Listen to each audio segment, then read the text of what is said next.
বেলুস লিজেন 30। এই সাইকেলটা আমি বিক্রি করে দিব। এই সাইকেলের দাম মার্কেটে 23,500। নতুনের মতো সাইকেল।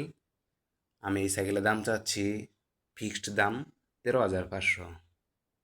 আপনারা কম পাচ্ছেন হচ্ছে 10,000। নতুনের মতো সাইকেল, 10,000 টাকা কমে এই সাইকেলটা নিতে পারবেন। টায়ারগুলো একবারে নতুন। টায়ারের যে এই ইয়ের চিহ্নটা আছে ওইটা এখনো আছেই। ঠিক আছে, একবারে নতুন। 13,500 টাকা ফিক্সড। মার্কেটের দাম হচ্ছে 23,500। আমার কাছ থেকে নিলে 13,500 টাকায় নিতে পারবেন। সাইকেলটা যে কিনবেন সে 100% জিতবেন আর কি। ঠিক আছে, এটা আমি এক হাতে চালাইছি। সাইকেলটা অনেক ভালো একটা সাইকেল। বেলুস লিজেন 30। ফুলের অ্যালুমিনিয়াম বডি। অ্যালুমিনিয়াম বডি ফুল। এই যে অ্যালুমিনিয়াম লেখা আছে এখানে। এই যে অ্যালুমিনিয়াম, ফুল অ্যালুমিনিয়াম বডি। 14,000 টাকা, না সরি, 13,500 টাকা হলে নিতে পারবেন। ফুল অ্যালুমিনিয়াম বডি।